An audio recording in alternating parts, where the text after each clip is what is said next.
Okay, here is another of my half-ass videos to clear up some misconceptions about different things that have been said and done.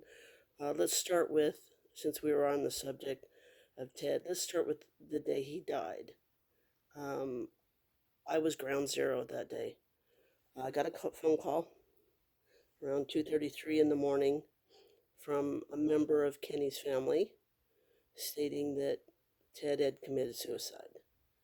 Um, I woke up Teddy, my husband, and he went over there um, around 5 a.m. To be precise, 5:11 a.m. 911 was called 2 hours later. In the meantime, I was home with my son Sean, who was around 2 at the time. So I kept thinking to myself, why has anybody contacted Kenny or Ray? I mean, they both lived in town at the time. At the time that Ted died, um, four of the six kids lived here in town, but only two of them were over at the house. So I tried calling Kenny, and the phone kept saying, "The person you tried to reach is not answering. Please try back." I mean, I must have dialed, I don't know how many times, a dozen times. Finally, I waited till he got to work, which was around 6 a.m., and he was working for Farmer's Brothers Coffee. And I called his work and I got his boss. And I said, can I speak to Kenny? And his boss said, well, he's getting ready to do his route. He's kind of busy right now. And I said, well, it's urgent. And he said, can you tell me what it is? And I said, and I told him, yeah, his father had committed suicide. And he's like, oh my gosh, let me go get Kenny. So he goes and gets Kenny on the phone. I said, Kenny, um, you need to go to your mom and dad's house right away. And he's like, what's wrong? I said, it's your dad. He's like, Susan, what's wrong? What happened? I said, Kenny, your dad committed suicide. Kenny dropped the phone, and this is in the days of phones being on the wall, and literally the phone started with the cord just banging against the wall because he had taken off like a shot. His boss gets on the phone, and he's like, hello? And I'm like, where's Kenny? He said, he just took off, just ran out of here. I said, oh my gosh. So I decided I better call and contact Ray. Now, Ray does not have anything to do with the family, really, and I did not have his phone number. It was unlisted. So I contacted the operator, and I said, listen, I'm trying to reach my brother-in-law. He's his number's unlisted. I'm not asking you to give me his number, but is there any way you can call him and have him call me? And she's like, well, is it an emergency? And I said, yeah. And I explained what happened. She said, is there any way I can verify that? And I said, yeah. And we're talking now like 6:30 in the morning. I said, yes, if you call the house, the police are over there now, so someone should answer. So she said, hold on. She put me on hold. She gets back on the phone and said, okay, I'm patching you through to Bobby. And Bobby was Ray's wife. I told Bobby um, that Ted had committed suicide because that was what I was told at the time. And she's like, oh my God, he's at work. Let me call him. So for any of you who have heard the story that Kenny found his dad, that is a lie. That is a complete lie. Kenny did not show up till almost 3 hours later. And the police are not going to let him just go walking in there and see everything.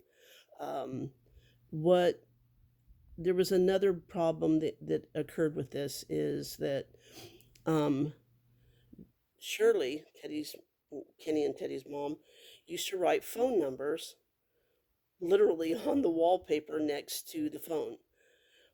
So at any time, there was three of the family members over there. One of them should have looked at the wall and called the other the other three siblings that were not there, but nobody did. I did. I contacted Kenny, and I contacted Ray. Um, excuse me, the other four siblings, because and Michael lived back east, and Jerry lived in Washington. I don't know how or when they were contacted, because I didn't have their phone number, but I was the one that contacted Ray and Kenny. So for anybody that heard the story that Kenny walked in on his dad, that's a complete lie. That never happened. Um, Here's another part of the story. Um, because of the gap in when I got the call that and Teddy went over there, and the 2 hours that had passed before they called 911, um, I things just did not add up to me. So years later, I mean, I tried to reach out to Ted's partner because Ted was a detective on burglary division for Metro for over 30 years. I tried reaching out to his partner. This is before Facebook and you could reach out to people. I didn't have a phone number, didn't know how to reach him.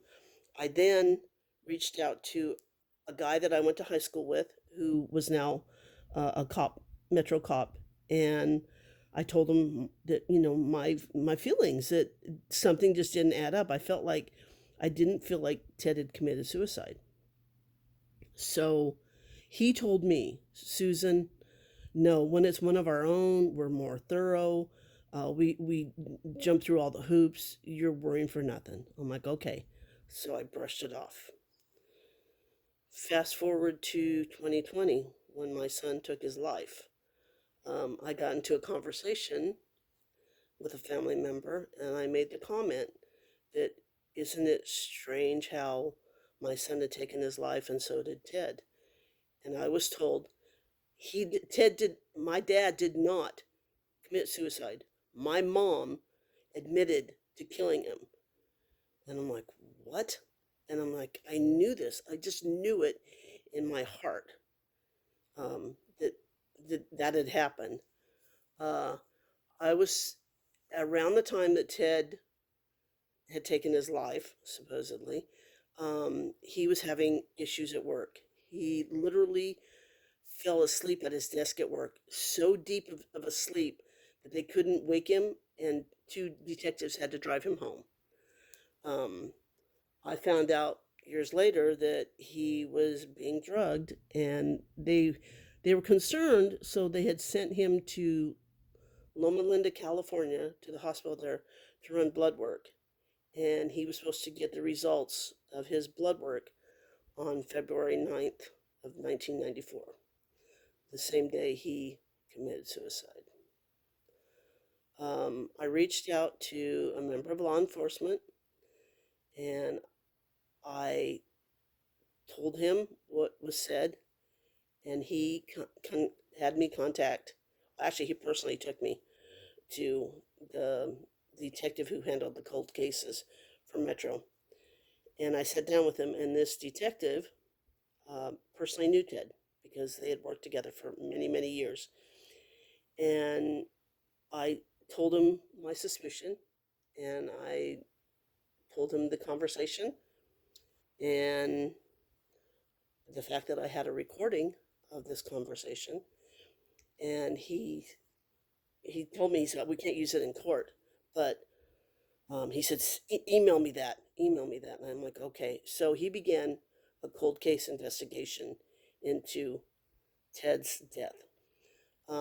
He knew things about the case that I did not know, and he questioned me on them, and I was a little shocked. So it made me think that they were onto something. But I was told up front, because at this point almost 30 years had passed, without a confession, um, they couldn't use this recording in court. But without a confession, um, they would literally there wouldn't be a case, so they needed to do a confession.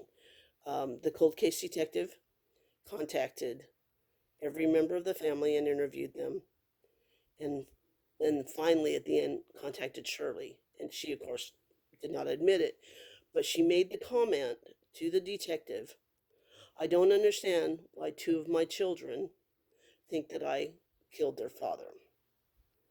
Um, but I was told by this family member that at Ted's funeral, all the kids, all six of them, talked about the fact that they believed Shirley had done it, and and nothing had been done for 30 years. Um, there, there was crime. I was told by the detectives that by the cold case detective that the detectives who went out and investigated Ted's death were good detectives, but they those weren't his words, but they basically dropped the ball.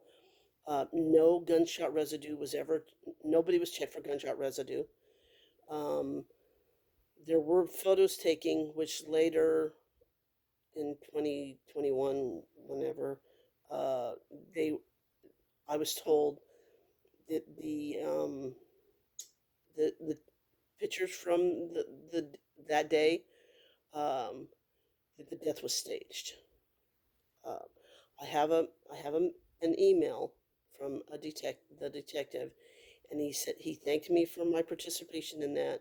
He wished that they could do more, um, and he said that, but without a confession, they couldn't go forward.